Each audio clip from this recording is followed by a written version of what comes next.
यासिर मां अहिड़ी उम्मीद बिल्कुल भी न हुई त हू दुश्मन सां गॾिजी अहिड़ियूं रौलाकियूं कंदो। जिन माण्हुनि रिश्तनि जो तक़दुस न सम्झे बाबा जी इंसल्ट कई ऐं समूरी ज़िंदगी ॾुख ऐं तकलीफ़ुनि जे सवाइ कुझु बि न ॾिनो आहे, अॼु मुंहिंजो भाउ यासिर हुननि सां गॾु अचे वञे पियो, अफ़सोस पियो थिए। ठीकु आहे, जेकॾहिं यासिर पंहिंजी सोट सां ईंदे वेंदे ॾिठो वियो आहे त हिन में बि हुनजी का चङाई हूंदी। जेके माण्हू असांजे भर में बीही कोन सघंदा हुआ, अॼु उहे यासिर खे पंहिंजे घरां खणी वञनि था।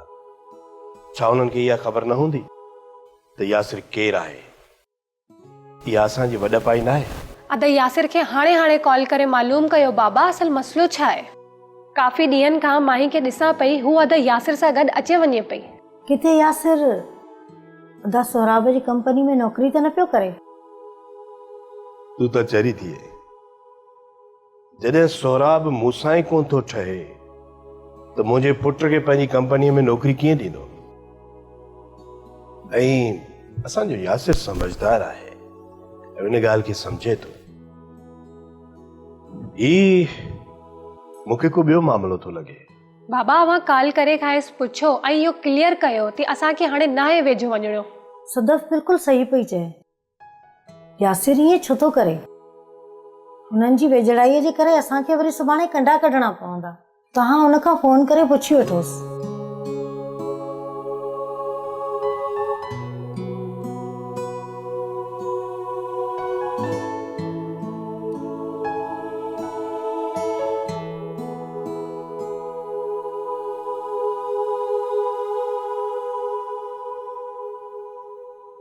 यासिर जो फोन ऑफ थो अचे, पोइ वरी ॻाल्हाए वठंदोमांसि। पोइ तव्हां हरूभरू नेगेटिव अप्रोच न रखो ऐं मूंखे यकीन आहे त यासिर अहिड़ो को बि कमु कोन कंदो जंहिंसां मुंहिंजी दिलि आज़ारी थिए। मूंखे हिकिड़ी ॻाल्हि सम्झ में नथी अचे शुमाइला, इहा ॻाल्हि मूंखे यासिर छो न ॿुधाई आहे त हू माहिन सां मिलंदो रहियो आहे। हूअं त हू हर ॻाल्हि मूंसां शेयर कंदो रहियो आहे, पर इहा ॻाल्हि अलाए छो कोन ॿुधाई। बाबा मूंखे लॻे थो यासिर माही खे राज़ी करे वरितो हूंदो, खेसि परचाए घर आणींदो। जेकॾहिं यासिर ईअं करणु चाहियो त मां हुनखे ईअं कॾहिं बि कोन करणु ॾींदसि। तूं वरी छो इन रिंगटे ते अची चढ़ी आई?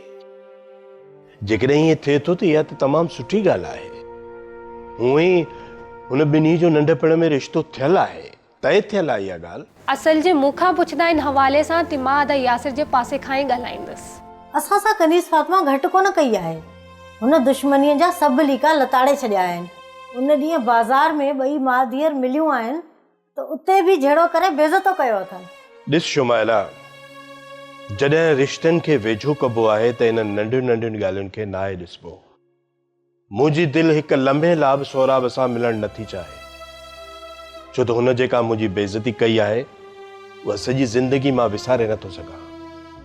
पर जेकॾहिं रिश्तनि खे ॻंढण जे लाइ हू मुंहिंजे दर ते हली ईंदो त मां पंहिंजी उन बेइज़ती खे विसारे छॾींदुसि। बाबा उहो थी अव्हां जी दिलि आहे ऐं चाचा लाइ प्यार।